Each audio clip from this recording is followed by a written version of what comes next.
Buenos días, muchachos, ¿me están escuchando bien? Buenos días, profe, sí, señor. Bueno, por favor, escriban a los compañeros que vamos a iniciar en poco tiempo, para que ingresen pronto.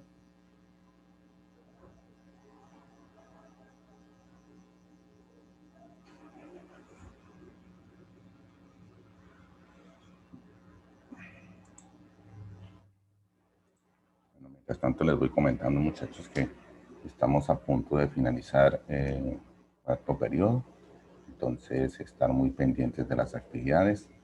Esta semana no vamos a hacer evaluación, la vamos a hacer la otra semana. Esta es la última guía que tiene que ver con el cuarto periodo. Entonces es una guía muy corta. El tema que se trata aquí es termoquímica, o sea, el calor involucrado en las reacciones químicas. Es un temita nuevo en comparación con los temas que hemos tratado, que fueron estados de la materia, al cual le dedicamos gran parte del tercer periodo, prácticamente todo el tercer periodo y una parte del cuarto periodo, que fueron mezclas y soluciones. Ese es un tema que generalmente se trata en grado 11, pero que en esta ocasión vamos a ver un poquitico aquí en grado décimo. Desde luego que en grado 11 trataremos de tocar un poco la termoquímica, pero sin, bueno, de pronto un poquito más profundo, pero ya hemos adelantado algo aquí con lo que vamos a presentar en esta guía. Entonces, muchachos, pido disculpas por lo del Classroom la semana pasada, sobre todo los últimos muchachos que trataron de entrar. El Classroom se llenó, entonces me tocó desocupar algunas cosas y por eso algunos no podían subir sus actividades, pero ya en este momento el Classroom otra vez está funcionando normalmente, entonces para que puedan subir sus trabajos. Son 3 guías las que hay que calificar en este periodo y más o menos 3 evaluaciones, 3 o 4 evaluaciones que se califican, entonces son las notas del cuarto periodo. Esta guía es corta, no sé si lo alcancemos a explicar todos en esta reunión, pero voy a tratar de que lo alcance a explicar toda para que entonces puedan resolverla y si es necesario, pues se hace reunión la semana entrante. Todo depende si es necesario. Cuando si ustedes lo requieren, aclarar alguna cosa o algo por el estilo, aunque es bastante corta, pero entonces ahí voy a estar pendiente de qué necesitan. Por favor, yo solicito que en lo mayor, en lo más que puedan, hacerme preguntas referente a las actividades. Bien, vamos ahora entonces a presentar pantalla, muchachos. Entonces, aquí, a ver, no sé si, ok. Entonces, ven, aquí revisamos la guía. Cuéntenme, muchachos, si se está viendo bien la guía. Sí, señor. Ok, bueno. Entonces, el asunto es bastante fácil. Bueno, aquí hago un recorrido rápido porque esto fue lo que finalizó. Y recordarles que esta guía se debe entregar de este viernes en 8. O sea, estamos hablando del 20 de noviembre, muchachos. Es decir, que tenemos tiempo suficiente, son esta semana y la siguiente, para poderla desarrollar. Entonces, aquí en el Classroom, en la guía aparece entonces, perdónenme, aparece aquí la dirección de la clave del Classroom para que la puedan subir. Entonces ahí está esa parte donde ustedes pueden ingresarla. Como les digo, ya no tiene ninguna complicación para poderla subir. Está perfectamente habilitado. Tuvimos unas dificultades la semana pasada, pues desde luego porque se llenó el disco duro, el drive, pero ya lo hemos desocupado, entonces ya fácilmente pueden subir sus actividades. Entonces, muchachos, el tema que tratamos esta vez es la energía involucrada en la transformación de la materia.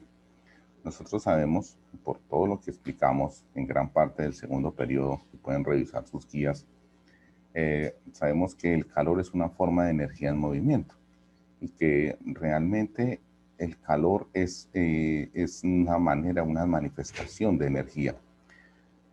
También podríamos nosotros encontrar que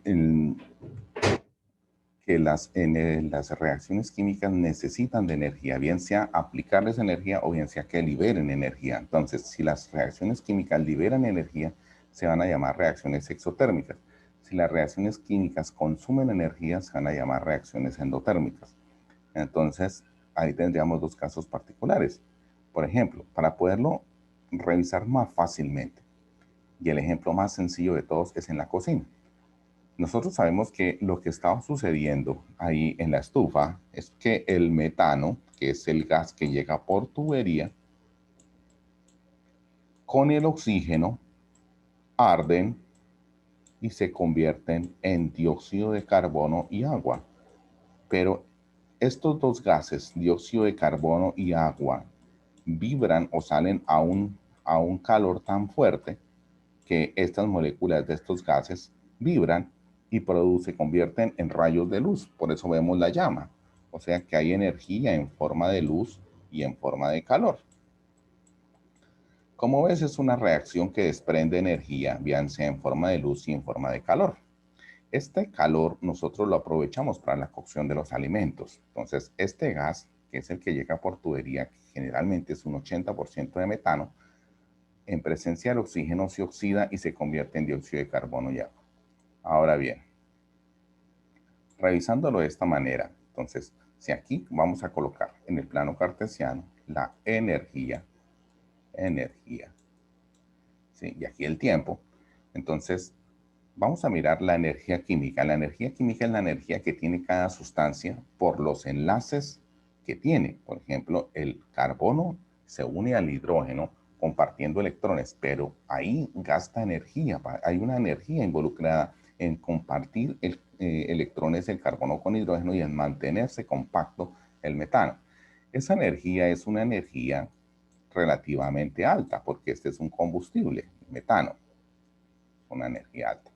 El oxígeno también tiene una energía y sumadas las dos energías de los dos, miren el lugar que están ubicando. Si esto es cero, la energía, miren la energía que tienen. Ahora vamos a pasarlos a dos sustancias que tienen menos energía.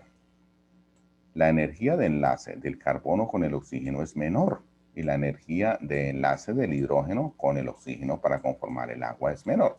Entonces, como estamos pasando de una mayor energía a una menor energía, entonces o sea, estamos rompiendo unas moléculas que son muy energizantes para convertirlas en moléculas menos energizantes, entonces ese exceso de energía se desprende. Entonces aquí este va a ser la energía desprendida o el delta de energía. Aquí le voy a poner delta, el cambio de energía. Es la energía desprendida cuando va a pasar de unas moléculas a otras. Entonces, si te das cuenta, entonces vamos a pasar de mucha energía a poca energía, o sea que esta energía es liberada. Ay, perdónenme, aquí les hago un ingreso a estos dos chicos. Bueno, pero para pasar de mucha energía a baja energía necesitamos, porque el metano lo puedo dejar salir ahí, abrir la llave de la estufa y dejar salir el metano y en presencia del aire, pero no va a arder, no va a quemar a menos de que coloque un fósforo. ¿Sí? Ese fósforo es una energía de activación. Aquí está, la energía de activación. Esa energía de activación es una energía que yo le agrego y después la reacción ocurre en forma espontánea. Se libera energía en forma exotérmica. Entonces, esto es una reacción exotérmica porque libera energía. Entonces, libera energía, o sea, sale la energía hacia afuera, se libera. Bueno, ahora, si hay otra reacción, bueno, debemos en cuenta, muchachos, que nosotros en la cocina utilizamos una reacción química para liberar calor, pero que realmente este calor es utilizado para que nosotros produzcamos otras reacciones que necesitan el calor, como las reacciones de cocción de los alimentos. Caso de la carne, caso de los huevos, etcétera, que está para que puedan cocerse, necesitan aplicarles calor. Esos alimentos sufren reacciones químicas porque desde luego que si tú pones al calor la carne se convierte en otro tipo de sustancia. En otro tipo, la carne tiene muchas sustancias, entre esas la proteína, y esas sustancias obviamente se transforman en otras sustancias más simples, por decirlo así, o más complejas, bueno, más simples en organización, que son de más fácil digestión. Entonces, ese tipo de energía, ese tipo de reacciones que se llaman endotérmicas. Voy a ponerles el ejemplo de una reacción química industrial. endotérmica. Por ejemplo, la piedra caliza, a nivel de la industria, la podemos convertir en la cal viva, que es la misma tiza que utilizan. También es utilizada para baldosín, cemento, y la liberación de dióxido de carbono. Pero dése cuenta que para que esta reacción ocurra, yo tengo que aplicarle al carbonato de calcio, tengo que aplicarle calor. Si le aplico calor, entonces la voy a convertir en una reacción de esta forma. Ahora, vamos entonces a revisar en la... ¿Sí? Significa que voy de una sustancia que tiene poca energía de organización a sustancias, a CO3, perdón, CO3, a sustancias que tienen bastante energía de organización, como el óxido de calcio y el CO2. Tienen bastante energía de organización. O sea, si yo aquí estoy la energía va subiendo hacia arriba. Entonces voy de una sustancia que tiene poca energía a sustancias que tienen mucha energía. Entonces tengo que agregar energía hasta llegar allá. Este delta de energía,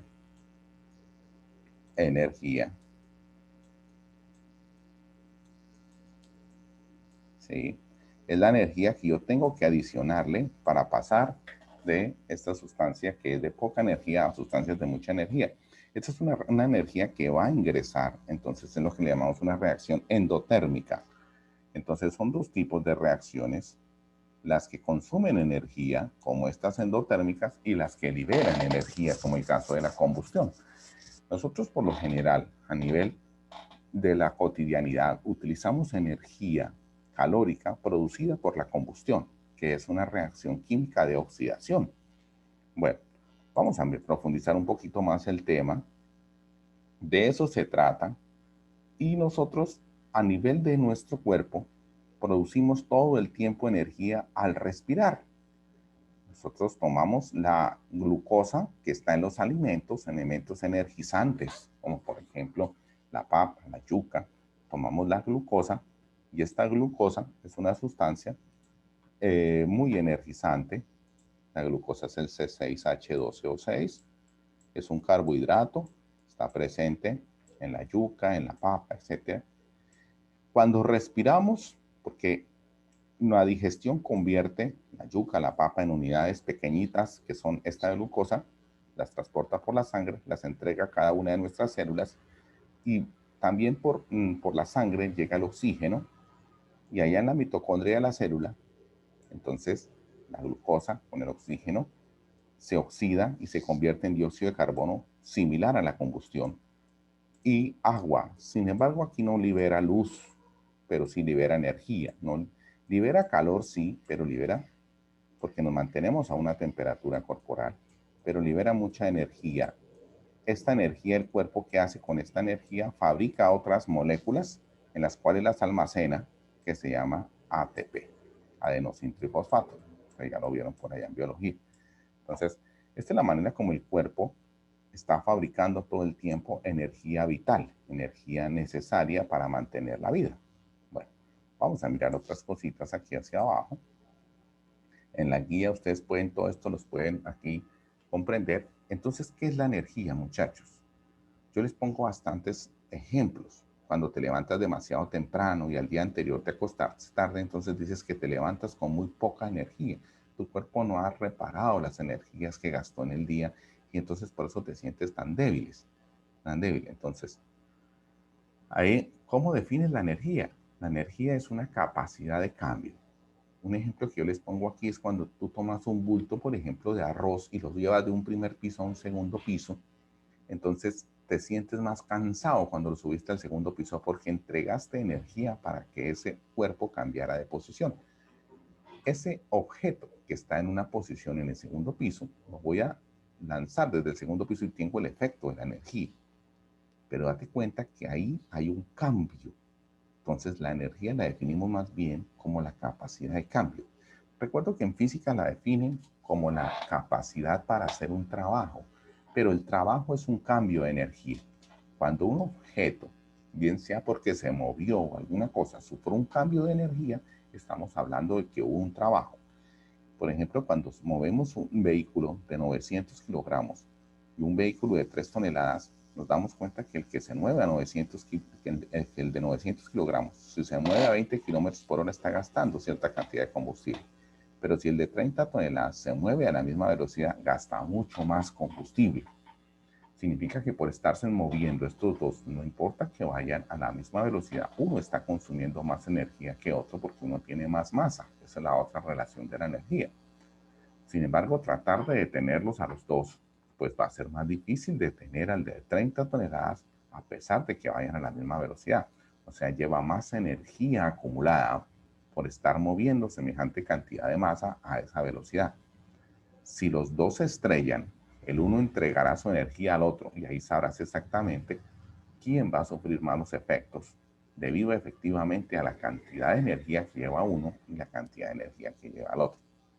Ok, ahora hablando un poquito más de la parte química, cuando tú consumes cierto tipo de alimentos, por ejemplo, hay alimentos muy energizantes como alimentos que tengan azúcar adicional, como los que te gustan tanto, la repostería, los pasteles, bueno, estos alimentos son muy energizantes y te producen bastante energía. La energía está cuantificada en calorías, o sea, cada alimento dice que tiene cierta cantidad de calorías, eso te dice cuánto es el aporte energético a tu cuerpo.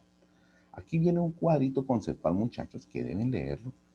La energía, capacidad para hacer un trabajo, es causa, movimiento. ¿Y qué causa? Transformación. El movimiento es energía mecánica, transformación es energía química. Produce acontecimientos tan notables como la vida, el equilibrio interno de los seres vivos mediante reacciones químicas que liberan energía y consumen energía, y todo este conjunto de reacciones se llama metabolismo. La energía también produce acontecimientos como la luz, que es una forma muy notable de energía. La capacidad para hacer un trabajo, obviamente la energía permanece constante en el planeta. ¿Y por dónde empieza? Por el Sol. Bueno, las fuentes de energía son infinitas, pero la fuente de energía inagotable para nosotros es el Sol, muchachos. Recuerden que el Sol cae sobre las plantas y las plantas toman el dióxido de carbono y lo convierten en glucosa. O sea, que las plantas toman el dióxido de carbono en la fotosíntesis lumínica, y toman el agua que hay en el aire y bajo la luz del sol, o sea, la luz ultravioleta, que esto es calor y luz, o sea, esa energía muy aprovechable, las dos, se convierte el dióxido de carbono en glucosa, en C6H12O6. Y también se convierte en ¿quién? En oxígeno. Date cuenta que aquí las plantas en la fotosíntesis lumínica te producen el oxígeno que todo el tiempo respiras. Por eso mientras haya plantas siempre habrá oxígeno. Es indispensable la existencia de estos seres vivos impresionantes que son los que nos generan el equilibrio de la vida. Entonces también nos producen la glucosa que es consumida por los herbívoros y los herbívoros son consumidos por los carnívoros. Obviamente al morir los carnívoros, el carbono de esa glucosa ya procesada va a regresar a la tierra y al aire en forma de dióxido de carbono para que regrese el ciclo. Por eso la cantidad de carbono, hidrógeno, oxígeno, todo en la tierra también permanecen constantes. Aquí este esquemita te lo explica un poquito más. Bien, este es un temita muy interesante, muchachos, en el cual ustedes pueden ampliar, pueden mirar videos, etcétera, que los pueden ayudar bastante. En el caso del Sol, ¿qué es lo que es? El Sol es el astro rey y nos produce la energía necesaria para sostener la vida en la Tierra. Él cataliza reacciones endotérmicas propias en los seres vivos y cataliza reacciones químicas que producen la glucosa. ¿Sí? Entonces, ¿qué ocurre con el? Mire, esto es lo que hacen las plantas, lo que ya lo expliqué, son moléculas muy energizantes y estas moléculas son consumidas en lo que estaba explicando aquí. ¿De dónde obtenemos energía nosotros? La energía eléctrica, que es una de las energías que más utilizamos, pues obtiene de diferentes fuentes. Fuentes primarias o fuentes secundarias. También la podríamos tomar de fuentes renovables o reutilizables y también de fuentes no renovables como el petróleo y el carbón. Bueno, nosotros, las principales fuentes de energía no renovables como carbón, petróleo, gas natural, o renovables como la energía del agua, el sol, etc. Entonces, la energía nosotros la podemos producir a través de centrales que pueden ser termoeléctricas, hidroeléctricas o fotovoltaicas. Obtenemos energía eléctrica que la utilizamos en nuestros hogares para bastantes cositas. Entonces no olviden que hay muchas formas. Aquí pueden ustedes investigar cómo es que una termoeléctrica se produce a través del calor, se produce el vapor de agua, hierve, produce una turbina que pasa a un generador y produce la corriente eléctrica. El tipo de hidráulica es el movimiento del agua. Pueden hacer muchos diseños, la caída del agua o la profundidad. Entonces, por la presión que hace puede generar entonces movimiento de una rueda, turbina, y produce entonces la corriente eléctrica por inducción. Eso es un proceso que ustedes pueden ver y comprender un poquito más fácil. Bueno, la energía son muchos tipos, pero aquí nos vamos a dedicar a la energía química, que está contenida en algunos combustibles, que ya son combustibles son sustancias que prácticamente pueden convertirse en sustancias más simples, liberando bastante calor. Por eso aquí la energía química es la energía de los enlaces, la energía que tenemos que permite a las sustancias estar unidas. Por lo tanto, entonces vienen varios conceptos de la energía química. La energía química está contenida en los alimentos que consumimos. Al romperlos, la digestión libera la energía. La energía química en las pilas del celular, las pilas del control del televisor, de la linterna. Ahí hay sustancias que están reaccionando químicamente, que están liberando electrones, o sea, reacciones de oxidación-reducción. Entonces liberan electrones y esos electrones, al pasar por un cableado eléctrico, producen un flujo de electrones, un paso de electrones, que desde luego podemos aprovechar ese flujo, que es una energía, y utilizarla en producir luz, producir calor, etc. Muchos de los alimentos son alimentos muy energizantes que producen energía. Entonces tenemos el metano aquí, la que yo les puse. Mire, otra forma de representar esta reacción química que puse al comienzo, pero son muchas más las reacciones, son muchísimas las reacciones químicas de combustión. Hay algunos conceptos a tener claro. Miren, muchachos, ¿cómo conocemos nosotros que una reacción consumió energía? Porque pusimos dos sustancias a reaccionar. Por ejemplo, yo coloqué aquí en el tubo de ensayo, coloqué óxido de calcio. Y luego le agrego unas gotas de agua al óxido de calcio. Y entonces, ¿qué voy a observar? Voy a observar que la sustancia que se está formando tiene algo particular, que al tocar el tubo está muy frío, o sea que tomó el calor que había ahí y la temperatura bajó, lo cual nos muestra que ese es un proceso endotérmico, o sea que el óxido de calcio más agua es una reacción endotérmica. Óxido de calcio más agua es una reacción endotérmica en la que se va a producir el hidróxido de calcio. Bueno, ahí es una reacción endotérmica, pero ahora puedo mirar el siguiente proceso. Si yo tomo agua y ahora le voy a agregar unas goticas de ácido sulfúrico, entonces ahí está, le agrego las goticas de ácido sulfúrico y voy a tocar el tubo y está muy caliente. Eso es una reacción exotérmica. Si el ácido sulfúrico reacciona muy fuertemente con el agua y trata de oxidarlo, ¿no? Trata de oxidarlo liberando vapores como el hidrógeno, ¿sí? Dejando en suspensión el dióxido de azufre, que también lo libera. ¿Sí? En algunas circunstancias se alcanza a liberarlo, estos dos, y esta reacción es una reacción muy exotérmica. ¿Sí? Aquí hay una cosa importante. Todas las reacciones que consuman oxígeno son reacciones que liberan calor, y todas las reacciones que consumen hidrógeno son reacciones que consumen calor. Entonces, las reacciones de oxidación, como la respiración, son reacciones exotérmicas. Y las reacciones de reducción, como la cocción de alimentos, son reacciones endotérmicas. Entonces, ahí tenemos dos casitos muy importantes que lo puedes asemejar a cualquier circunstancia que la tengas en tu cotidianidad. Bueno, vamos ahora a revisar algunos conceptos como son las magnitudes y las unidades aquí, que los tiene presentados en la guía. Entonces, muchachos, ¿cómo medimos el calor? Por la caloría. Entonces, las calorías es una forma muy común de medir el calor. ¿Y qué es la caloría? Pues si tú tomas un gramito de agua, que es lo mismo que un centímetro cúbico de agua, y lo calientas, o sea, le aplicas calor Q, Entonces, la cantidad de calor necesaria para subir la temperatura de 1 gramo de agua en 1 grado centígrado es lo que le llamamos una caloría. Entonces, una caloría, aquí la representamos de muchas formas. Una caloría es la cantidad de calor necesaria para subir la temperatura de 1 gramo de agua en 1 grado centígrado. Por eso la capacidad calorífica del agua es una caloría por gramo por grado centígrado del agua en estado líquido, ¿no? O sea, yo gasto una caloría, una unidad de calor para subir la temperatura de 1 gramo de agua en 1 grado centígrado. Esa es la unidad parámetro que se toma para poder determinar, para poder cuantificar las unidades de energía en términos de calor. Bueno, también recuerden, muchachos, que las calorías, que la energía, como es el calor es energía, se puede medir en joules, como lo miden en física. Una caloría es igual a 4,18 joules y una kilocaloría equivale a 1000 calorías.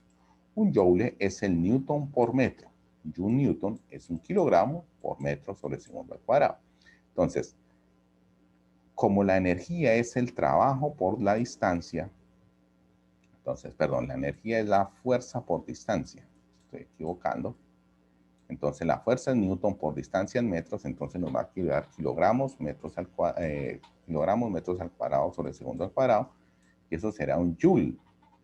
Y los joules tienen su equivalencia en calorías, como estamos mostrando ahí, en la diapositiva.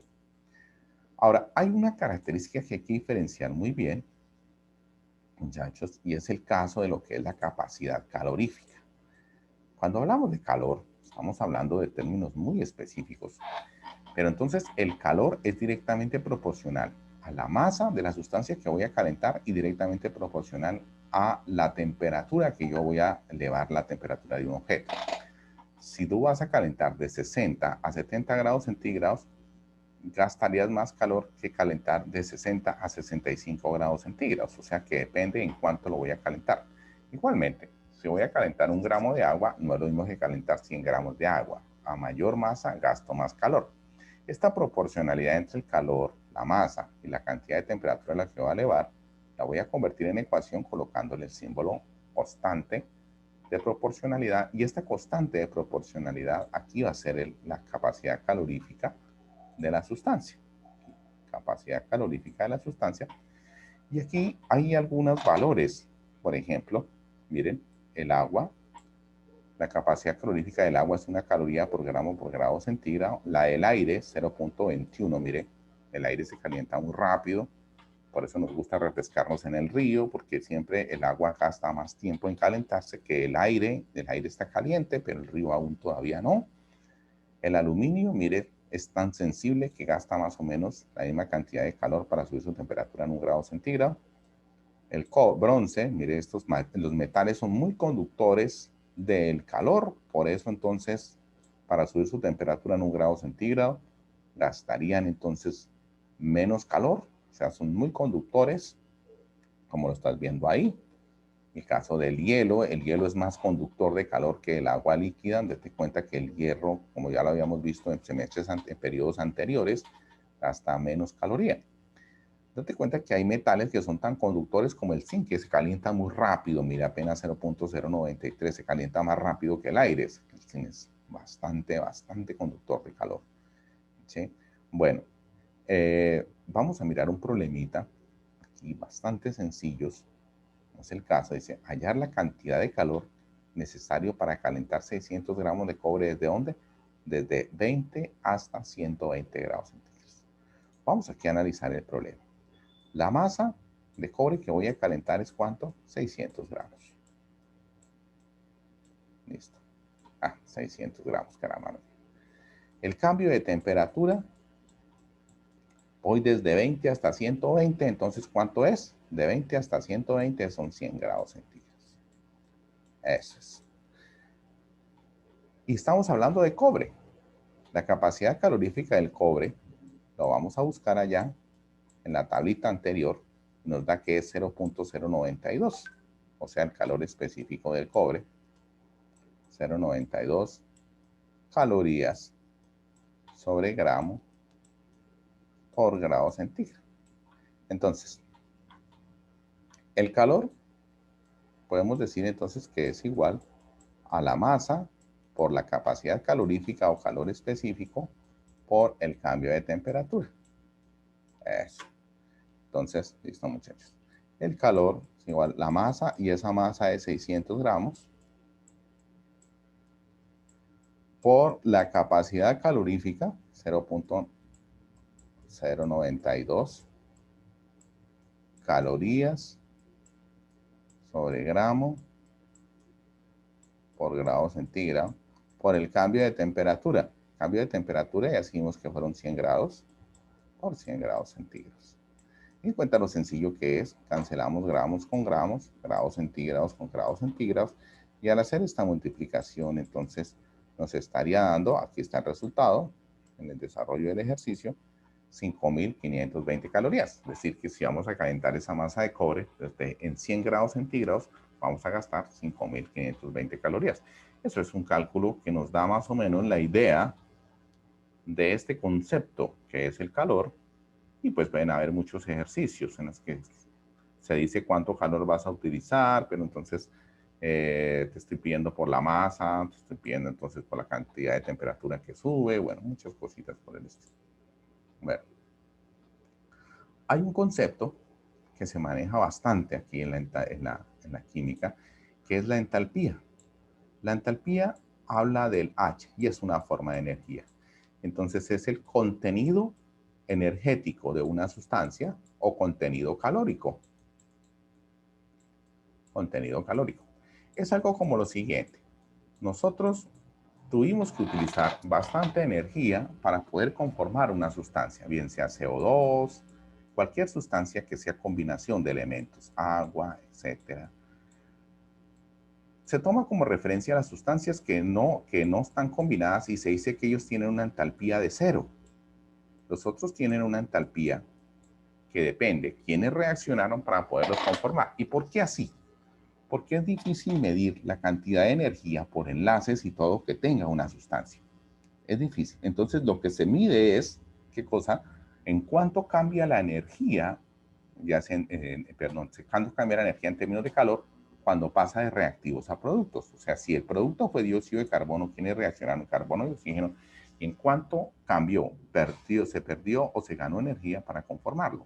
Entonces aquí se habla de un cambio de entalpía para poderlo formar. O sea, se llama cambio de entalpía de formación o entalpía de formación para formar cualquier sustancia de elementos, de combinación de elementos. Esto se considera 0 porque no hubo quien reaccionara para poderlo conformar. Entonces, cuando el elemento está solo, se considera que la entalpía es 0.